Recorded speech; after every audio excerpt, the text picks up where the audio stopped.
All right, welcome to today's webinar on enhancing IBM WatsonX with mainframe data using Propels. I'm Dustin Froym. I'm one of the co-founders of VirtualZ, and today I have Vince Ray, our Chief Technology and co-founder as well. So thanks for joining us, Vince. Thank you. Thank you. So let's talk a little bit about the challenges of mainframe data integration in general, right? So in the classic ETL model, we have, usually a kind of a amalgamation of components, or there are some third-party products. They're pretty expensive and can be fairly complex to integrate. But overall, we see a lot of this in the market where it's taking a lot of general processing to do the classic ETL, and that includes getting it out to, your data clouds, your data lakes, and your data stores. And so that can be extremely resource intensive. Plus, you need to use some of your mainframe resources to do that generally.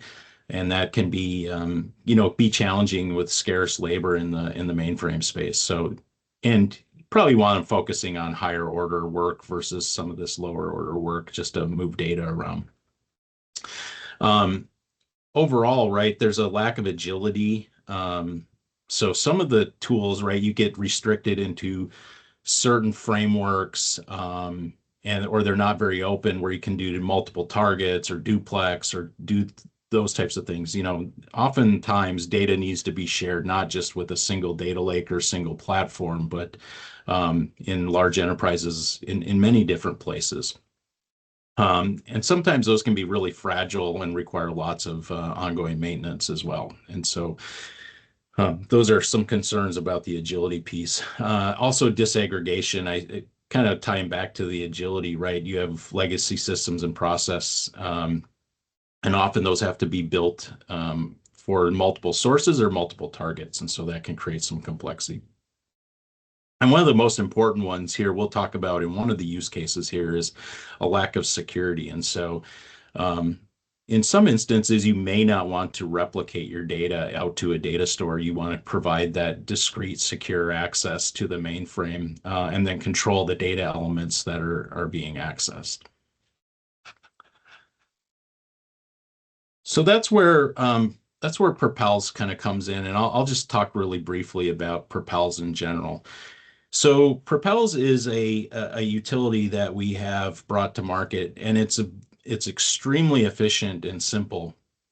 It provides direct access to the data, so you don't need event-based architectures, you don't need MQ, you don't need CICS, right? Those are going to drive up your subsystem costs as well, if you're running MQ or CICS, right, for this, data access or to serve up the data.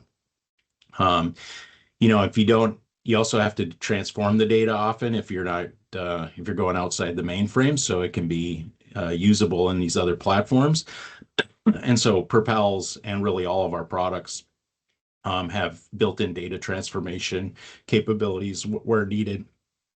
The other interesting thing about Propels is that you can do scheduled updates, and those can be near real time, right? So, every second, down to milliseconds, or if the data doesn't require to be updated during the that frequently, you can schedule it hourly or once a day, even in your online window. And so that is a distinct benefit. You don't have to wait for a full batch update.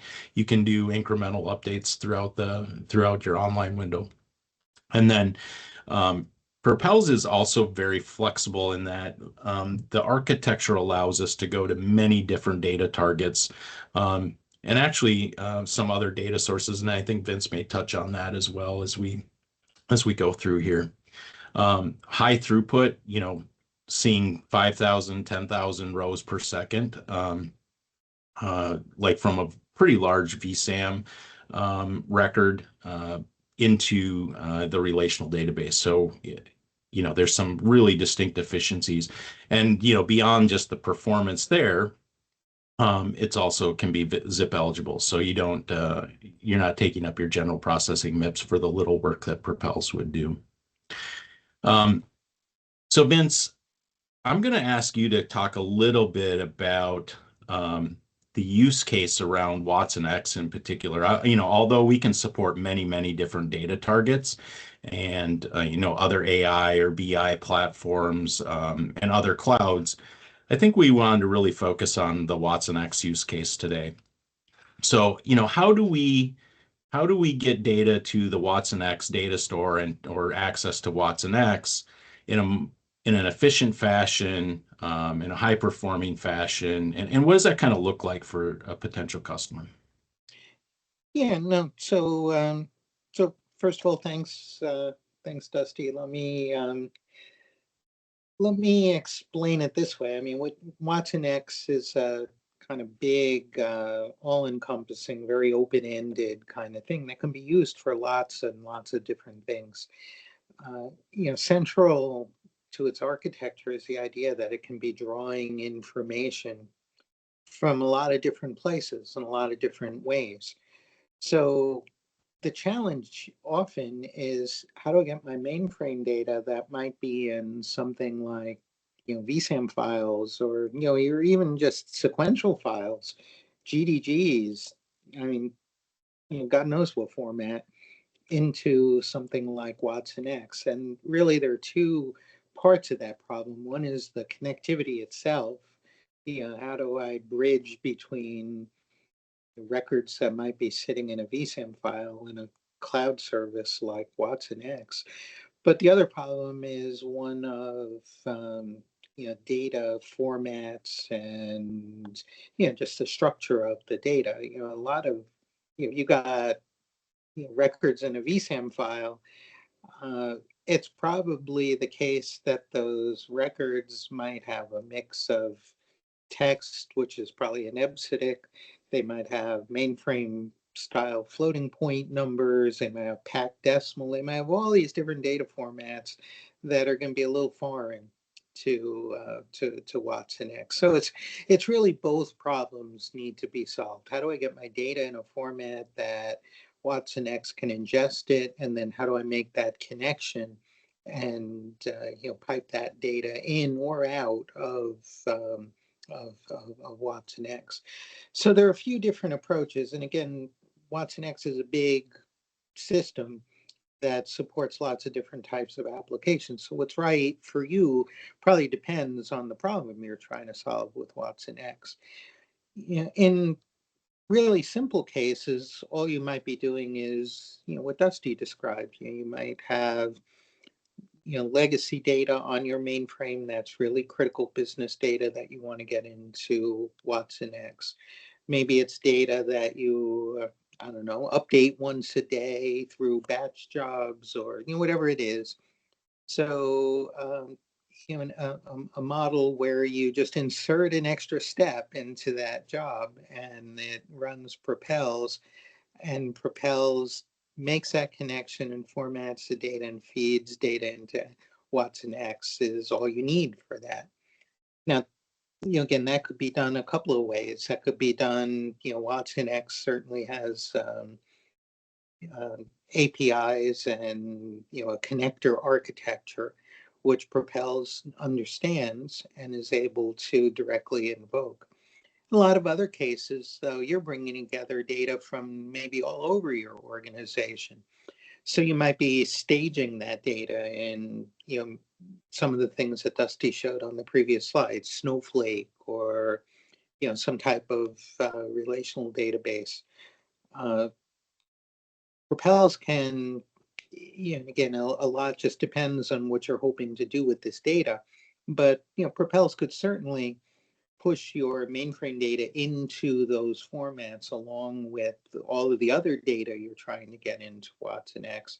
And then it becomes much more integrated. It's not, how do I get this from here and this from here and this from here? It's all in one convenient place. That's one of the advantages of Propels, as Dusty mentioned. The architecture allows us to go to really nearly any type of database system, on-prem, in the cloud, combinations, hybrids, all sorts of things. So you have that freedom to go wherever you want. Now, if you're going to a database, that transformation of the data that I spoke about is done by taking those flat record formats and getting them into the rows and columns of whatever database. So, you start out with a record that's got, let's say, EBCDIC test and some floating point and some, let's say, packed decimal.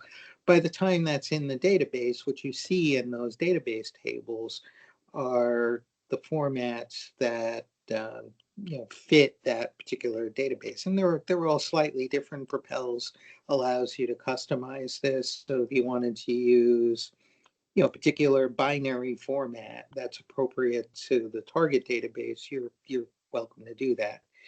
So in that way, we're kind of normalizing and standardizing the data as it migrates away from the mainframe and into the target. That's one approach.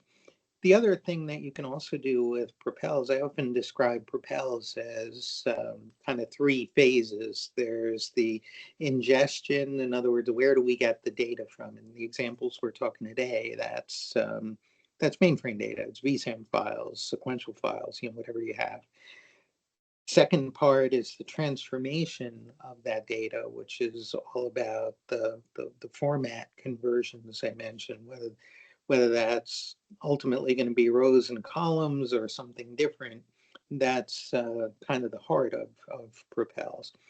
And then there's the output stage of Propels, which is, how do I get that data that I started with and put it where you want it to be? Most of the examples we've talked through so far are database examples. So transformation means get that data into rows and columns, and the output stage is generally connect to a database and put the records there, or directly to WatsonX and write those records there. Other things are possible, though. That final stage could be really anything. It can be, call a scripted program that's doing API calls to, some arbitrary cloud service. In that case, it's not necessarily rows and columns. You might prefer your data in XML or JSON format or CSV format or, some other complicated format that way. Propel supports all of that. So you're free to kind of mix and match. If you want to trigger things in WatsonX, calling Watson proprietary APIs, absolutely you can do that. If you want to just push data into a data source that WatsonX understands, you can do that. If you want to do combinations, you can do that as well. So a lot of flexibility about how Propels can connect to WatsonX. And by the way, let me mention also that it's kind of a bi-directional story here. It might be that whatever you're doing in WatsonX, you want to get some of those results back to your mainframe. Well, it's that same Propel story I just described, except we invert those parts. In this case, the ingestion is read the data from WatsonX. I'm not writing to it, I'm reading data from it. And then, similar types of transformations. And then, that output stage might be as simple as, write the records that you got from WatsonX back to, a vSAM file or, some other mainframe data source. So, it can be bi-directional that way. It can be incremental. In other words, it doesn't have to be, entire, I don't know, terabyte sized data sets going into WatsonX. You can do the kind of thing where you run Propels, let's say every few minutes, pick up things that have changed since the last time you ran WatsonX and then transmit them. Compared to some of the change data capture approaches, that tends to be way more efficient. It's also asynchronous. You're not slowing anything down while you're waiting for that synchronization to occur. It can all be done, on a asynchronous model where it's not It's not truly real time, but it's near real time in WatsonX. And by the way, same thing in the other direction. It's possible to do incremental updates from WatsonX back to the mainframe. So this probably covers the vast majority of what the typical WatsonX application is looking to do today. It's data in, data out in formats that WatsonX can understand and process in a pretty straightforward way, even though you might be starting with something super complicated like you know VSAM records and God knows what else on your mainframe. Did I miss anything there? Anything we No, should no, I don't mark think you down? missed anything, but I do have a follow-up. So, Vince, could you just briefly talk a little, and I think I skipped over it a little bit too, a little bit more about the architecture of Propels that really makes it a no-code solution. I know you dove into the transformation piece, but maybe a little deeper into the architecture, which makes it truly no-code for the customer. Yeah, so um, I mean there are many aspects of that, but let me offer a few examples. When we go to a target database, I touched on this before. There are kind of natural data types that the database prefers to support. So if I have a simple one like a character field, I'm going to map that to whatever the database equivalent is. And the way I do that is probably a little bit different in every database. So what Propels does that's unique in this case is it's a declarative approach. In other words, we provide some configuration data that lets either us or the customer control that with configuration statements as opposed to code. It's not like you have to, well, open your VSAM file and read the record and transform the text fields as such, and you're done with it. The other thing, and it's very related to that, is a lot of times the secret sauce in these kind of solutions is all about how do you understand the format of my files? How do you know that that VSAM file is three text fields and some floating point? Where do these fields start and end? How big are they? What are their data types? All of that. In our case, we do that with a little bit of metadata. And the metadata is nothing more than a COBOL copybook syntax.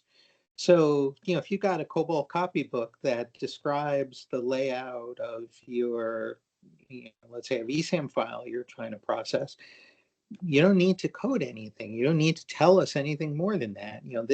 This metadata describes the records I'm going to work with, and we figure everything out from that. And in fact, if we were to look at, let's say a database example, we're going to take that data to, I don't know, Oracle or Snowflake or any, the column names that you see would match the field names in the metadata that you provide. So those COBOL names that you're using to reference your data get carried over all the way into the target. So they're familiar, they're obvious, they're controllable by you. You want to change the name of a field, add a new field, whatever it is, you just go into your metadata, which you're probably doing anyway, and update it to include the new information. Nowhere in this cycle is any particular coding required.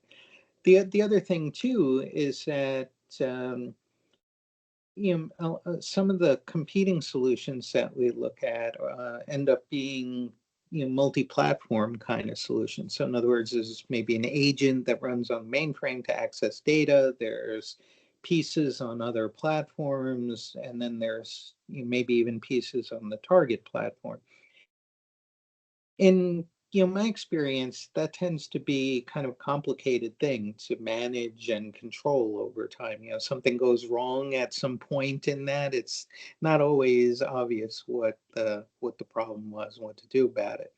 In our case, everything that we do is encapsulated in Propels that's running right on your mainframe. So if we tell you something worked, you can be pretty guaranteed that it worked because we drove the end-to-end connection. The data got there, it got into the right formats, it was accepted by whatever target database you're updating. That tends to streamline things tremendously. And of course, because there aren't all of these intermediary hops to get where you're going, performance can be, just dramatically better that way. So yeah, I mean, all the way around, it's, on one hand, it's a very simple and elegant approach. On the other hand, it does, very sophisticated things. So yeah, and I think and it's an interesting thing. I'll share. Dusty, I'm sure you remember this. We spoke to a customer who just really struggled to get his head around the idea that, you mean I can pick up Propels and be running in 10 minutes? Their current approach, they custom coded kind of the equivalent. And I mean, it would take them, days, if not weeks, every time they had, something new to deal with. And, it's bad enough during the initial implementation, but the reality is a lot of the things in these kind of pictures have life cycles to them. I add fields to my mainframe vsam files. I need to do new processing, formats change, new files come and go. It's not just a one-time pain to get to it. If you try and do this yourself, it's an ongoing thing. And we hear that as we present Propels. A lot of folks have large staff, dedicated to this kind of thing. And I think when that light bulb goes off of, oh my God, there's an easy way to, solve this without the, traditional, pain and effort and cost. That's a great moment of enlightenment, I think. Yeah.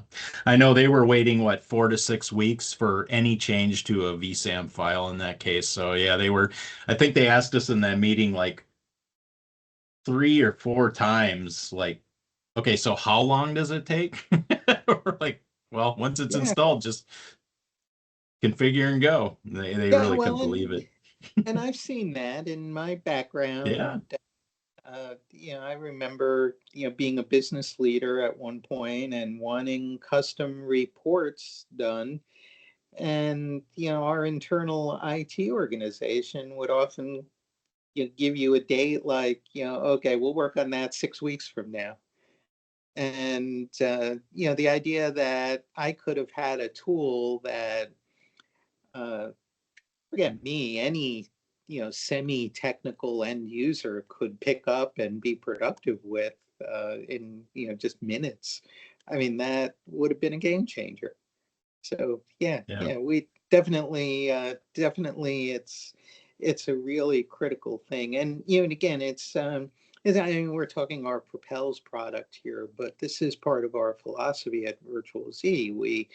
We a lot of the competition in this space, step one is kind of, hire a bunch of developers and, they help you build what you want. And there's proprietary APIs. And, to me, that's, my way or the highway approach that kind of holds you hostage to what the vendor wants to do. In our case, we kind of see it the other way around. We see it as what's the easiest way to do what you need to do, and that's what we should be all about. So it's yeah, definitely kind of deep in our philosophy as a company that we want you to be able to pick up our tools and be productive with them in literally minutes. And you see that loud and clear with our Propels product. All right, thanks, Vince. Speaking of easy to and efficient to do business with. That really extends into our licensing and pricing model. So in Propels, we just talked about one use case here, but Propels has some really interesting. Um, it's a really, really flexible tool, and we have a lot of use cases we support, and I'll talk a little bit about that at the end of the webinar here.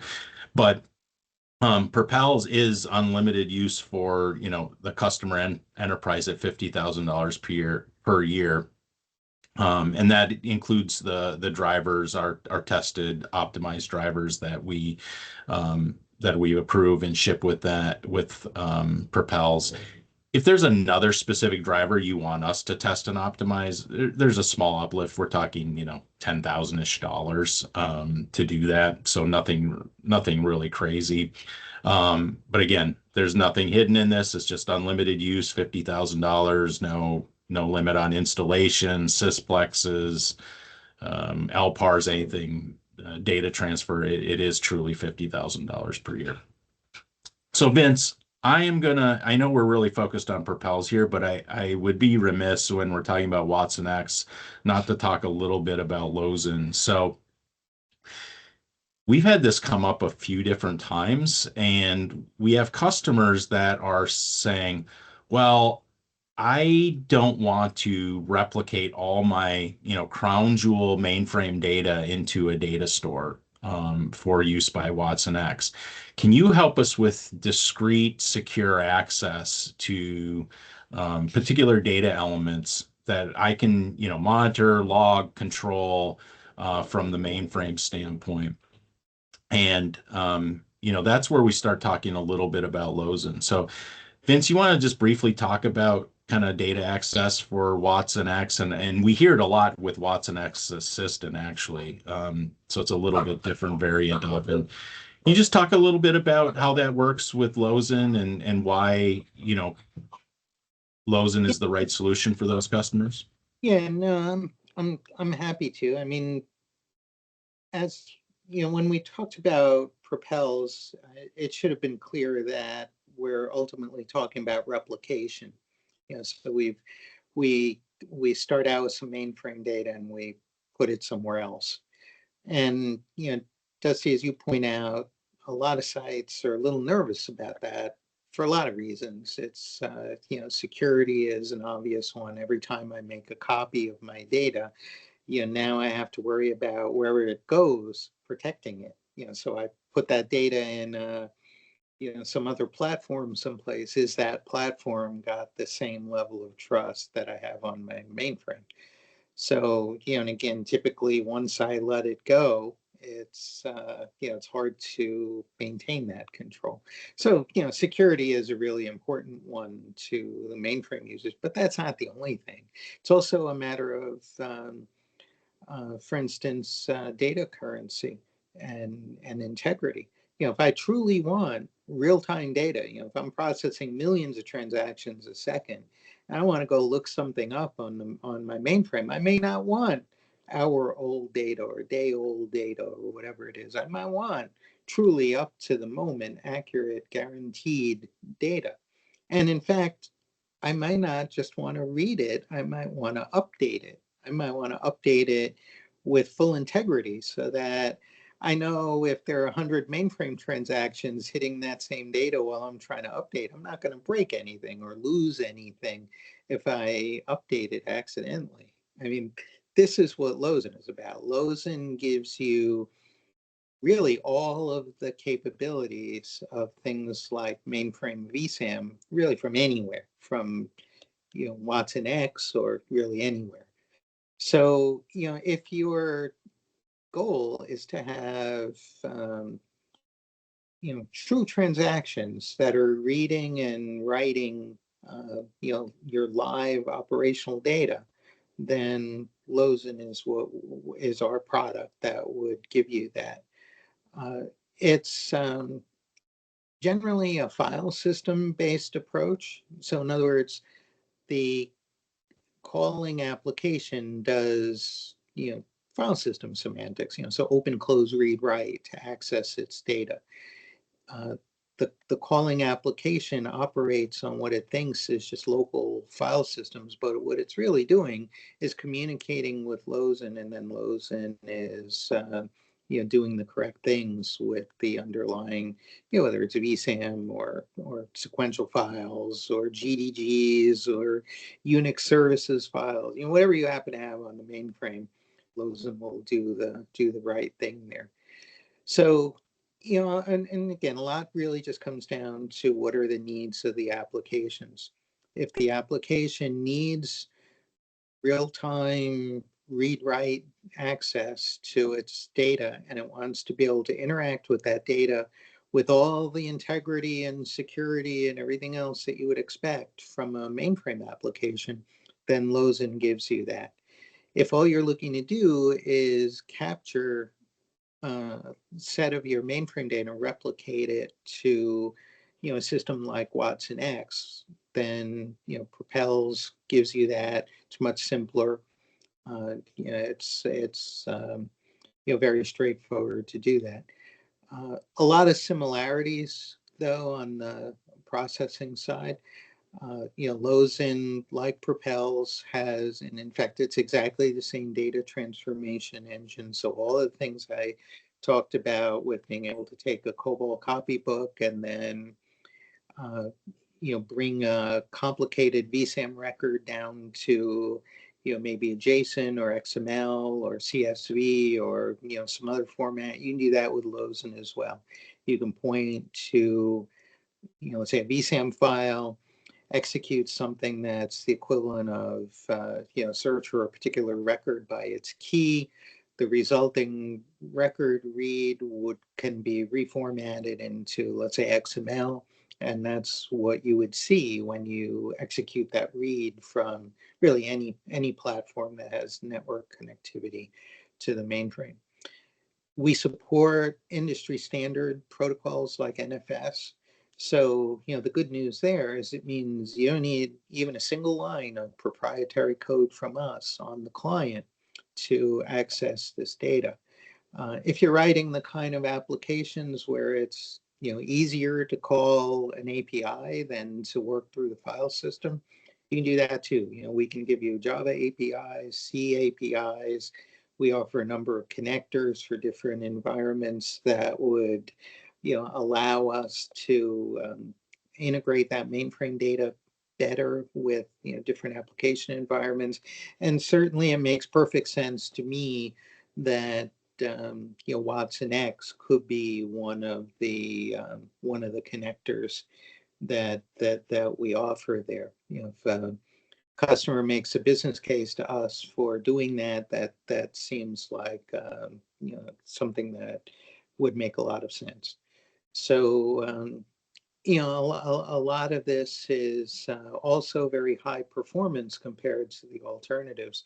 A lot of folks try to achieve these kinds of things by doing kind of, custom APIs. I'll call a web service that's going to give me a record, and that web service ultimately, I don't know, executes a MQ transaction, a CICS transaction, whatever it happens to be. The problem with that is, number one, that's kind of costly from a resource point of view. Number two, a lot of those protocols that end up getting used there are relatively slow from a performance point of view. A web service that's based on HTTP, I mean, that's a protocol that's optimized for browsers and web data. That's not really what you want for a file system. That's why we use things like industry standard NFS. Supports, binary protocols, supports large buffering. It supports things like caching on the client side, so that if you repeatedly read the same records, there's only one transfer, and then they, tend to live in the cache from that point forward. So, a lot of advantages to that in terms of throughput. And again, I think a lot of it really just comes down to what are your application needs. Do you have the kind of application that benefits from, read write and, update logic with integrity, with security, without replicating data, Lozen would be the product of choice for that. If you're looking to do BI or analytics or some AI kind of thing, and really what you need is a replica of your mainframe data, then Propels is probably a much faster and easier way to get started with that, even if over time you expand that to include more Lozen-like functionality. So both can be used. There's no right or wrong answer. It really just comes down to how do you want to access your data, what functions do you need, and what makes more sense in the overall architecture that you're trying to work towards.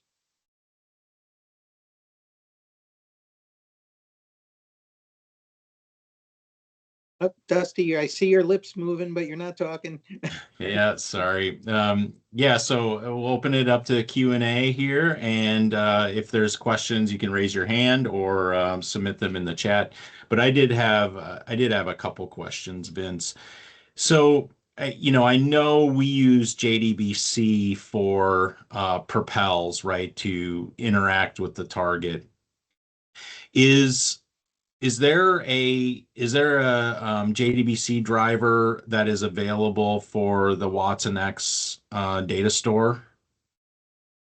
Yeah, there's a number of choices there, Okay. as I described a little bit. You might go straight into Watson, and IBM definitely has a JDBC capability there that allows us to do that. On the other hand, you might be ingesting data from all sorts of different data sources in Watson. So if it makes more sense to go into Oracle or Amazon RDS or Snowflake or one of these other systems, we can go that way too. It really just depends on what the customer needs there. Both are possible, and by the way, that's bidirectional. That's true for pushing the data in, or if you need to get data out, the same thing would apply there. And Vince, I know we see some variation in, those JDBC driver performance. What should we expect? I mean, and is that really why we optimize our drivers? Are they text-based? What protocol do they use? Or is it really determined by the JDBC driver itself? Yeah, I mean, each database vendor does their own thing. So there's not really, I mean, we talk about JDBC as kind of an overarching standard, but all of the databases are handled a little differently. Over the years, I mean, these are mature technologies, and a lot of folks have found very creative ways to optimize that processing. Just as an example, most of the target databases we talk about support an idea of batch or bulk uploads. So instead of send a record, wait for it to get there, and then commit and make sure the database wrote everything out to the disk, you might have a strategy that says send literally thousands of records and then do a single commit, and all of that happens in one big transaction as opposed to every record being a transaction. We support that kind of processing, so you can do bulk updates, you can do batch queries that way, where it's not every row triggering processing on the side of the database. And and Dusty, you alluded to this. In our test environment, we've seen 6 to 10,000 rows per second with nothing more than open source Postgres. And the key isn't so much the number, though. We're doing that on the smallest mainframe system you could possibly imagine. We do a lot of our development work on a system that IBM provides to the software vendors. So these are ZOS running under the ZVM environment, so single CPU, and not just is it a single CPU, but we're capped at 3% of a single CPU. So, you could work out how many MIPS that is, but 3% of a single Z16 processor is a really small amount of mainframe capacity compared to what most of our customers would have. And then at the other end of that pipe is nothing more than the smallest database we can configure in the cloud provider. And sometimes we use Amazon RDS. Sometimes we'll stand up a Linux server in the cloud at the smallest possible size we can, and install the database software in it. So, and the connection in our case is nothing more than consumer grade gigabit Ethernet. It's not like we have 100 gig pipes between our mainframe system and whatever the target is. We're talking very small pipes, and in that configuration, we're able to do 6 to 10,000 rows per second, and these are large rows, as you mentioned. They're on average, the benchmark test we run is 1,000 byte records with, if I remember right, it's 40 or 50 fields. So, these are, trivially small environments, and we still get good responsiveness. I would imagine a real serious mainframe site, especially if you're using Propels in an on-prem way, and you're talking to a beefy server that's 20 feet away from your mainframe, you probably get at least 10 times the throughput that we're talking about, if not more than that. So yeah, I mean, the performance is kind of mouth-watering that way. You see what's possible with all of the features of today's modern databases, today's modern mainframe and networks, and and our software driving it all to its maximum potential. Vince, what about if we have to populate two different targets essentially simultaneously? Is that something that Propels can do? Yeah, I mean, we can do as many as you like, and again, there's various ways to do that. Uh, if you're doing, let's say just a couple of them, you might do them in parallel. If you're doing, 10, you might schedule them and run one after the next after the next. We don't really care how that happens. And to be clear, uh, we can work with any database that provides a JDBC driver. There's probably about 100 that covers. There's 5 of those that we certify out of the box. The 5 are MySQL, Postgres, Oracle, Microsoft SQL Server, and Snowflake are the other 5. The others, as Dusty mentioned, you could pay us a little bit of money and we'll do the certification, and everything that's needed to support it. Uh, there's nothing magic there. If you guys wanted to hunt down your own JDBC driver, do your own configuration for the different databases, and most of what that involves is choosing the correct data types. A floating point should look like this, character data should look like that. You make all of those decisions, and now you're good to go.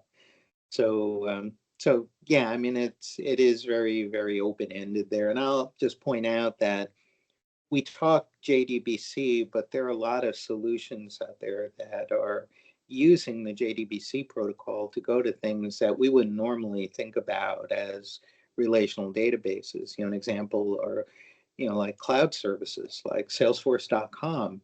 There are a number of ways you can get JDBC into Salesforce.com. So you're basically using, a SaaS application service as a database, and JDBC just provides a convenient protocol to talk to that application. So it's much more than that, and certainly most of today's NoSQL databases, whether that's Mongo or any of the others that are popular out there, support JDBC interfaces one way or another as well. So, very universal in terms of that. And as I mentioned before, if there's something that just doesn't fit that model, you're free to replace our JDBC engine with something that can call just about anything. So, you need to do scripted curl commands, or a little bit of Python code, or whatever makes sense to you to deal with the records that we're processing. You absolutely can do that too. All right, thanks, Vince. So I'll wrap it up here, and just wanted to mention if you're interested in some of the other use cases of Propels, these are available on demand. And then we do have a whole series of additional Propels focused webinars that are coming up over the next couple of months. But